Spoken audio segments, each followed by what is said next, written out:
Derek stole my $16.4 million strategy and erased my name, but the system had tracked every version I wrote. My name is Sophia, and at the time of this story, I had been with the firm for 19 years. Senior partner, strategy practice, the kind of role you do not get without a trail behind you. I had a daughter in second grade, a mortgage that was almost paid off, and a quiet habit of saving every draft of every document I ever worked on into the company's document management system, exactly the way our compliance manual told us to. That habit is going to matter quite a bit in the next 40 minutes. Derek Calloway joined the firm in March of 2019, Senior Vice President, brought in from outside during a period the partners called modernization.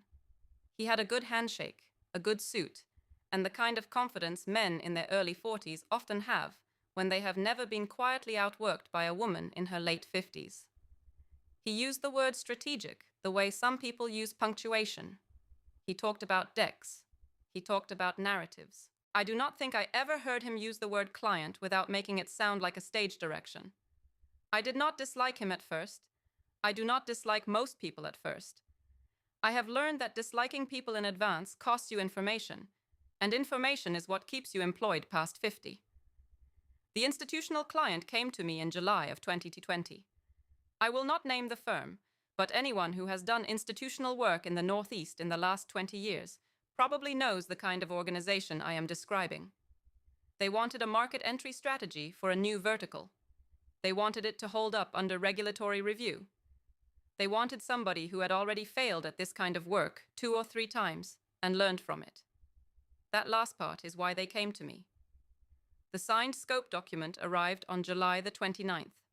Total contracted fees, $16,400,000. The first paragraph of that letter named me as lead strategist. So did the second. So did every page after, in the footer, in 12-point type, the kind of small detail people stop reading after the third line. My attorney, much later, would have a paralegal go through that document with a yellow highlighter and tab every instance of my name. There were 41 of them. I started the work the next morning. Now, I want to slow down here because I want you to understand what 4 months of strategy work actually looks like when it is done well. It is not glamorous. It is not the part of the business they make movies about. It is a lot of phone calls with people who do not want to talk to you.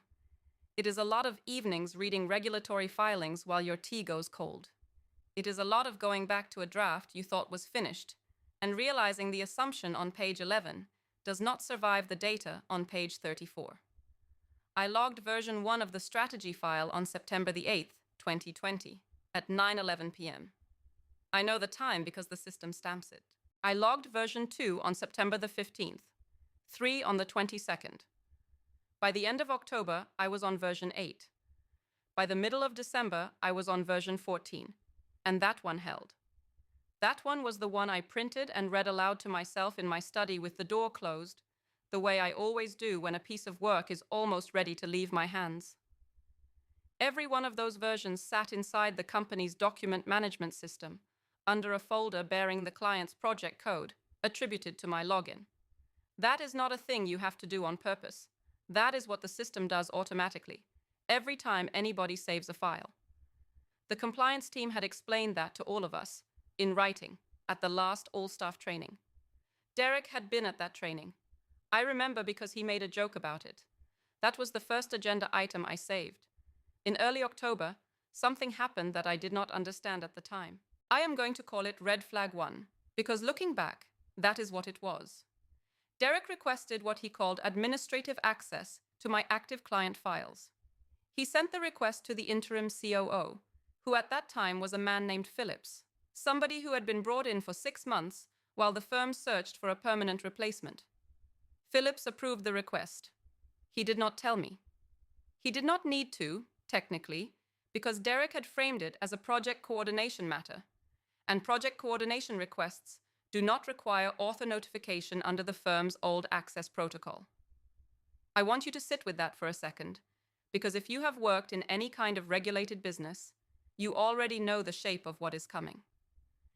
Administrative access is not authorship. Project coordinator is not lead strategist. The two roles do different things, sign different documents, and carry different liability. Derek had asked for the smaller role. He had been given the smaller permission, and he had used both to read every keystroke I had made on a $16 million engagement. I did not find out about that approval until the middle of January. By then, of course, the damage was already finished cooking.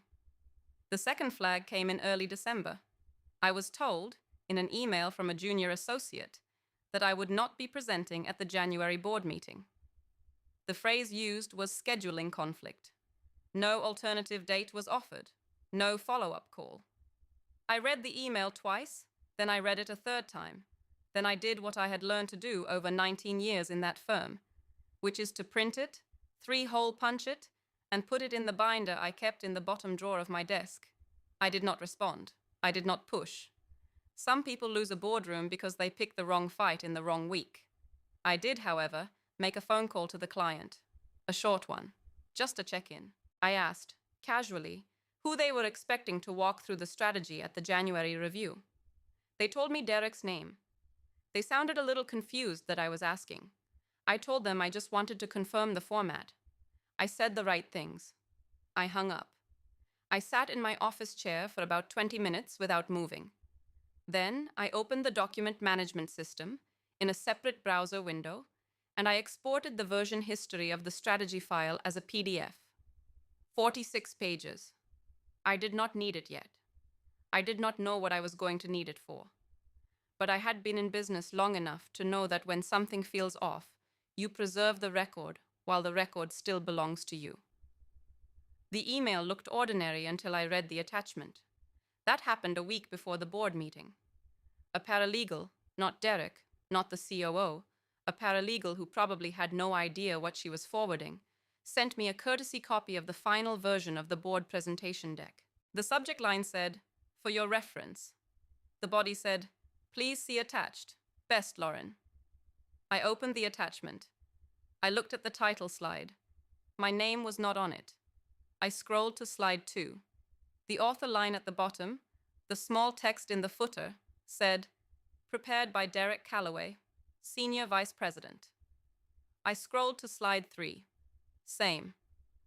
I scrolled to slide 11, which contained a paragraph I had written on a Sunday morning in November, while my daughter was at a birthday party, a paragraph I remembered because I had rewritten it 4 times, and the final version used the word ordinarily in a place where most people would have used the word usually. The paragraph was there, word for word, even the comma after the third clause, the one I had argued with myself about. My name was not. I sat back in my chair. I did not cry. I did not call anybody. I did not send an email I would regret. What I did was slide open the bottom drawer of my desk, take out the printed engagement letter from July, and lay it flat on the desk next to the printed deck. 41 instances of my name on the engagement letter. 0 on the deck. The same paragraphs, the same numbers, the same client, 2 different stories about who had built it. That printed engagement letter is the object I want you to keep in your mind for the rest of this story. By the time it lands on my attorney's desk, it is going to be part of a 37-page stack, tabbed and flagged with little yellow strips, beginning with the original client engagement letter, naming me as lead. It is going to sit on a conference room table during a meeting that changes the shape of Derek's career. And it is going to sit, eventually, in a manila folder in a filing cabinet in my home office, where every now and then, when somebody assumes I do not know what I am doing, I take it out and look at it. The room thought I was quiet. The minutes knew I was right. I did not respond to the paralegal's email that night. I did not respond the next morning either. I went to the office. I had my normal Monday meetings. I drank my normal cup of tea at 11. I did not say a word to anybody about the deck. I have watched too many good people lose their case because they reacted to a provocation in the first 24 hours, when the smartest thing they could have done was wait 3 days and call a lawyer. I called a lawyer on the 3rd day. Her name was Margaret. I had used her once before, 6 years earlier, on a small partnership matter that had turned out to be nothing. She remembered me.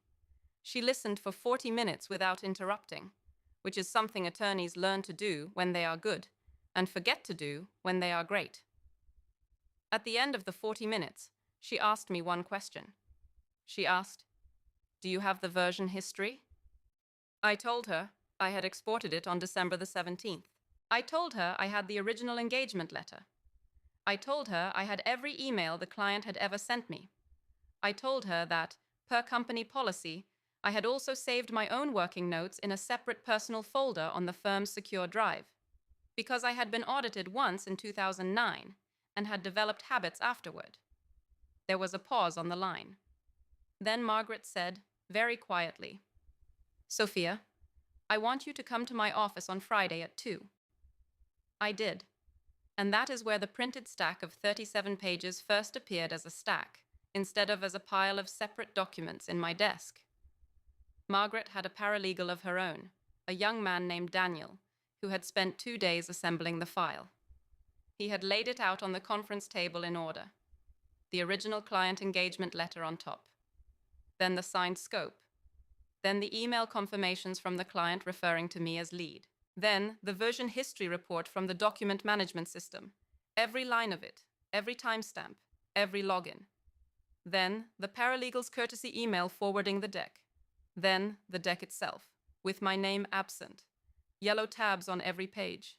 Annotations in pencil in the margins. Margaret sat across from me with her hands folded. She said, "We have a clean record." I said, "What does clean mean?" She said, "It means you do not need to argue. The documents argue." I am going to be honest with you here. There was a part of me, sitting in that conference room, that wanted to walk straight back to the firm and confront Derek in front of as many people as possible. I wanted him to feel small. I wanted him to feel the way I had felt 3 days earlier, opening the deck on my laptop, with my reading glasses pushed up on my forehead, watching the company I had served for 19 years, quietly hand my work to somebody else. I did not do that. I want you to remember that I did not do that, because the next thing that happened, the second open loop I am about to walk you into, almost made me change my mind.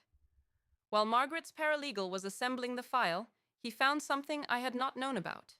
He found, in the metadata of one of the December emails, a thread between Derek and a junior partner I will not name. The thread was short. It was 3 messages long. It had been sent in late November. In it, Derek and the junior partner discussed, in plain language, how the January presentation would be staged, how the slides would be reformatted, how my name would be removed from the footer because, and I am quoting from the email here, my involvement was, quote, creating optical complications with another partner who did not like me. That email had been included, by mistake, in a discovery batch the firm's own IT team had pulled together in response to an unrelated compliance audit Margaret had subpoenaed for context. Derek had not realized it was in the file. The junior partner certainly had not. It sat there, 3 short messages, in plain corporate English, describing the removal of my name as a logistical convenience. It had been planned in November, before the December email about the scheduling conflict, before the paralegal's courtesy forward, before the board meeting was even on the calendar. Margaret read the thread out loud to me in her conference room. She read it twice. Then she set it on top of the stack and said, "This changes the temperature of the meeting we are going to ask for." The board did not vote on what they thought they were voting on. Now I want to walk you through the meeting itself, because the meeting is the part of this story most people get wrong when they imagine it. They imagine raised voices. They imagine somebody slamming a folder onto a table.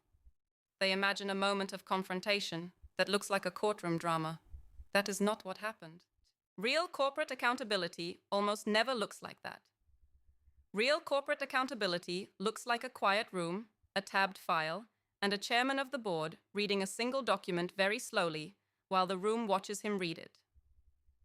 Margaret sent her formal letter on a Wednesday in late January, 10 days after the board presentation. The letter went to the chairman of the board, the general counsel, and the firm's managing partner.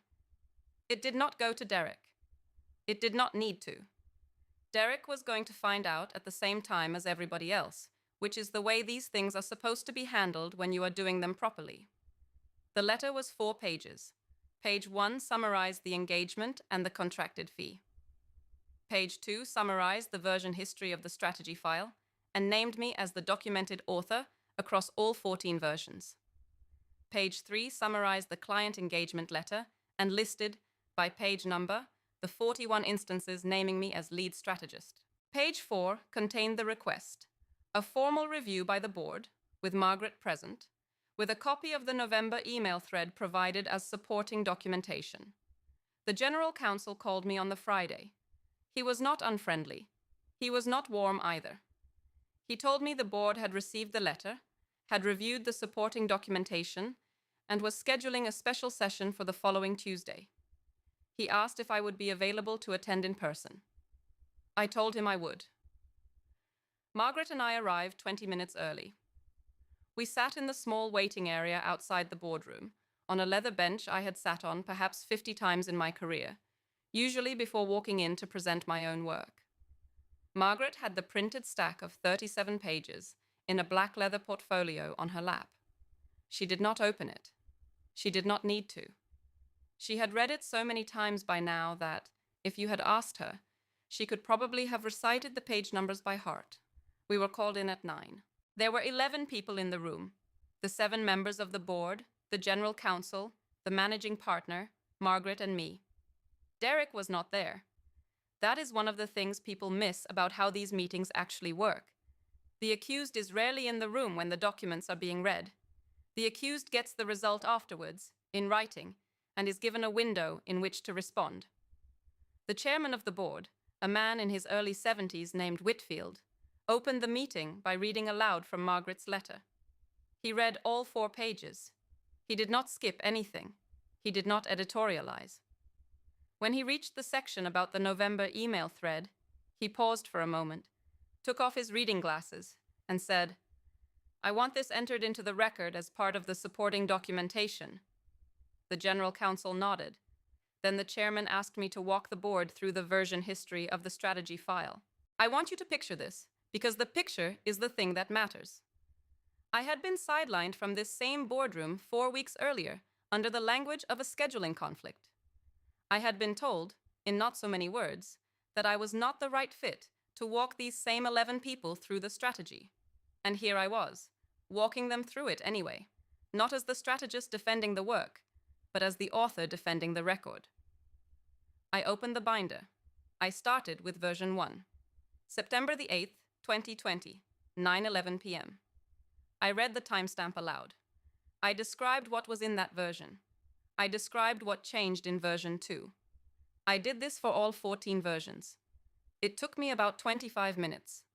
The room was completely silent for the entire 25 minutes, except for the sound of paper turning and one of the board members coughing once. When I finished, Whitfield asked me a single question.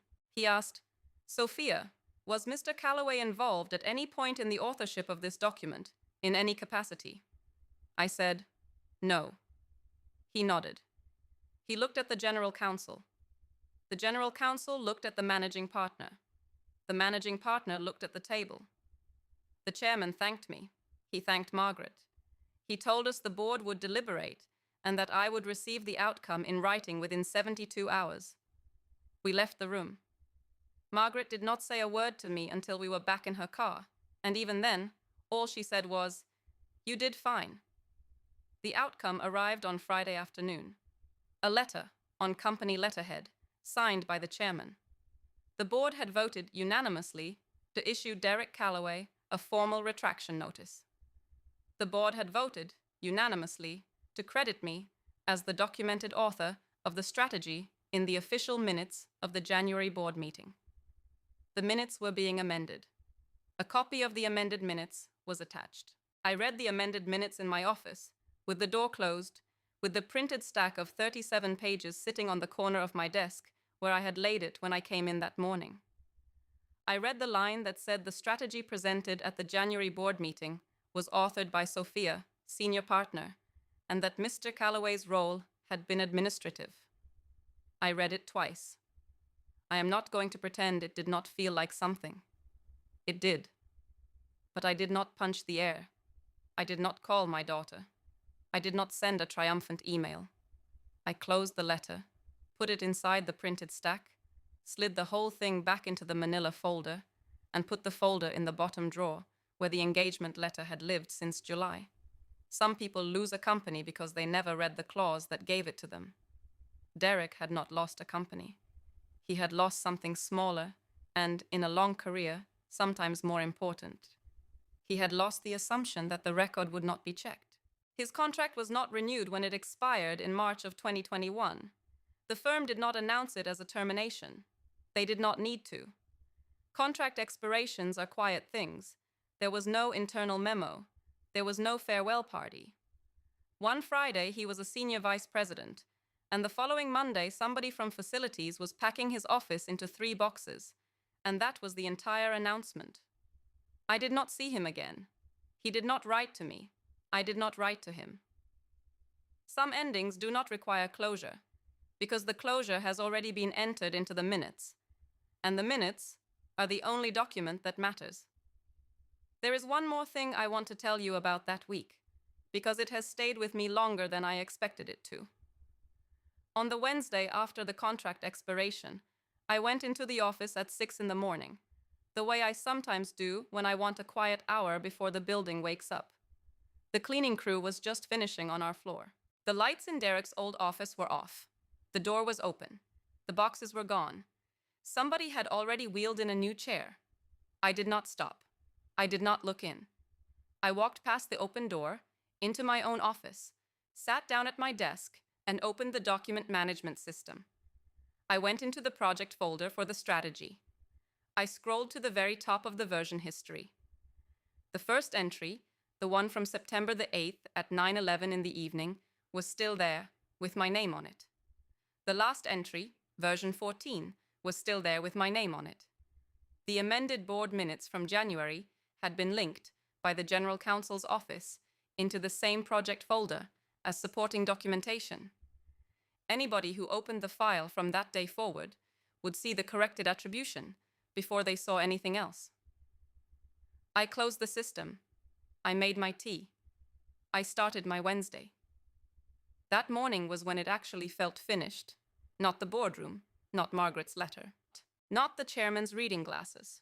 The Wednesday, 6 in the morning, with the empty office down the hall and the corrected version history on my screen. The record had outlasted the man who had tried to rewrite it. Now, I want to come back to my daughter, because she is the reason any of this mattered to me beyond the professional record. Maya was 8 years old in the spring of 2021, 2nd grade. She liked horses, the way a lot of 8-year-old girls like horses, in a serious and slightly intimidating way. She had started asking about a particular school the year before, a small school about 40 minutes from where we lived, with smaller class sizes, and a science program her cousin had gone through. The tuition was substantial. I had been quietly running the numbers on it since she was in kindergarten. In the summer of 2021, I negotiated a new contract with a different institutional client, a contract that paid considerably more than the work I had been doing. The reason I was able to negotiate that contract on the terms I negotiated it was, in part, because the firm's credentials package, the document the firm sent out to potential clients listing recent significant engagements, now listed the $16,400,000 strategy with my name on it, properly, in the position of lead, the way it should have been listed in January. That credentials line, a single properly attributed line in a document that goes out to dozens of prospective clients a year, was part of why the new client agreed to my fee. They asked about that engagement specifically in the second meeting. They wanted to know what I had learned from it. I told them. They signed. The fee from that contract paid Maya's tuition through 8th grade. I want to say that again, slowly, because it is the part of the story I think about more than anything else. The board credit was not just a professional vindication. It was not just a record being corrected. It was the line on the firm's credentials sheet that opened the door to the contract that paid for my daughter's education for 6 years. If Derek had been allowed to walk away with that credit, if the version history had not been there, if the engagement letter had not named me, If I had not exported the report on December the 17th, that line would have read differently. The credentials sheet would have said something else. The new client would have asked someone else about that engagement. Maya would have gone to a different school. That is what I think about when I look at the manila folder in the bottom drawer of my desk. Not the meeting, not the chairman's voice, not Derek's empty office on the Monday after his contract expired. I think about a small girl, in the spring of her second grade year, asking me whether she would be allowed to take horses as an elective in fourth grade if she got into that school. I think about the answer I was able to give her 3 months later, because the documents had spoken on a Tuesday morning in late January. I want to tell you what I learned from this, because I think it is the part that may matter to you, whether you are an executive, a senior employee, a founder, or somebody 5 years from retirement watching younger people quietly rearrange the chairs around you. I learned that the habit of saving everything is not paranoia. It is not even caution. It is the cost of doing professional work in a regulated business. Every draft you save, every email you preserve, every signed scope document you file in the right folder is a sentence in a story you cannot predict yet. You do not save those documents because you know somebody is going to take credit for your work. You save them because in 19 years, somebody might. And on the day they do, you will not have time to build the record. You will only have time to print it. I learned that confrontation is almost never the strategy. The instinct to walk into Derek's office that Monday morning was strong. The instinct to send an email to the entire partnership describing what had happened was strong. Either of those would have made me feel better for about 45 minutes and worse for several years. The board would have looked at me as the woman who had created a scene. Margaret would not have been able to send the letter she sent. The November email thread would not have surfaced cleanly inside a discovery batch because Margaret would not have had the time to subpoena it. The documents only work if you let them work. Acting too early is how you wreck a clean record. I learned that the people who underestimate you almost never expect you to have the paper trail. Derek had been at the firm for less than 2 years when he walked into that boardroom. He had no idea how many drafts I had saved, or where, or under what naming convention. He had no idea about the November 2009 audit that had taught me to keep my own working notes in a separate personal folder. He had no idea I had exported the version history report on December the 17th, 3 days before he requested administrative access. He thought he was operating in a system where the most recent voice in the room would be believed. He had not bothered to find out who else had been keeping records. I learned that the quietest meeting in the room is often the loudest one in the minutes. The boardroom on that Tuesday in late January was almost completely silent for the better part of an hour. Nobody yelled, nobody pointed. The chairman read 4 pages, I read 14 timestamps, and the general counsel wrote 5 sentences into the official record. That is what an entire career being corrected looks like when it is being corrected properly. It looks like an old man with reading glasses, a manila folder, and a clock on the wall. I also learned something I did not expect to learn, which is that the worst part of the whole experience was not the moment I opened the deck and saw my name missing. The worst part was the 3 days before I called Margaret. 3 days of carrying that information around inside my own chest, going to meetings, drinking my 11 o'clock tea, saying good morning to people in the elevator, knowing what I knew and not yet having anywhere to put it. 3 days of sleeping badly. 3 days of looking at my daughter across the kitchen table at breakfast and feeling, for the first time in 19 years, that the work I did was not as protected as I had thought it was. Those 3 days are why I tell people, when they come to me with a similar situation, to call the attorney first and feel their feelings second. Not because the feelings do not matter. They do. But because the feelings will not survive intact if you carry them alone for too long, and because every hour you spend carrying them alone is an hour the documents are sitting somewhere unprotected, in a file you have not yet exported, in a folder somebody else can still get into. The feelings can wait. The records cannot. I did not know that on the Friday I opened the deck. I learned it across the weekend that followed. I have been telling people the same thing ever since. Now I want to ask you a question, and I am asking it sincerely, because I genuinely want to know. Has anyone here had work with a documented dollar value presented under someone else's name? And did you have the paper trail to prove it? Tell me in the comments. Tell me where you were in your career when it happened. Tell me whether you were able to correct the record or whether you watched it walk away with somebody else. I read the comments on these stories more carefully than people probably expect. I have learned more from them than from most of the books on my shelf. A few last things before I let you go. The printed stack of 37 pages still exists. It is in a manila folder in the bottom drawer of the desk in my home office, the same drawer where the original engagement letter has been since July of 2020. The yellow tabs are starting to lose their stickiness. The pencil annotations in the margins are still legible. Daniel, Margaret's paralegal at the time, is now an associate at a different firm. Margaret retired in 2024. I did not retire. I am still working. I have a different client now, and a different calendar, and a slightly slower pace than I had when I was 55. Maya is 16 years old as I record this. She is not in second grade anymore. She is finishing her second year of high school, at the school she asked about all those years ago. She does not know the details of what I have just told you. She knows there was a difficult year at my firm. She knows it ended. She knows her mother does her work carefully and saves her drafts and keeps a manila folder in a drawer that nobody is allowed to open without asking. That is enough for her to know. The rest is for the minutes. I want to talk for a minute about the people who are watching this happen from the side, because they often get left out of stories like mine, and I think they deserve a paragraph.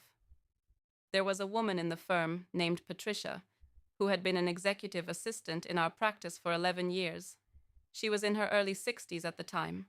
Quiet, observant, the kind of person whose name does not appear on the strategy document, but whose hand has touched almost every meeting that produced it. Patricia was the one who had originally received the December email about the scheduling conflict. Patricia was the one who had typed up the calendar invite for the January board meeting and noticed, days before I did, that my name was not on the attendee list. She had not said anything to me at the time. She told me later that she had not wanted to upset me without being sure, but she had printed the invite. She had kept it in her own desk drawer, in her own private file, the way women in her generation in those buildings learned to keep things just in case. When Margaret was assembling the 37 pages, Patricia walked into my office one afternoon, closed the door behind her, and slid that printed invite across my desk without a word. I added it to the stack that night. It became page 11 of the file Margaret eventually carried into the boardroom. I never thanked Patricia formally.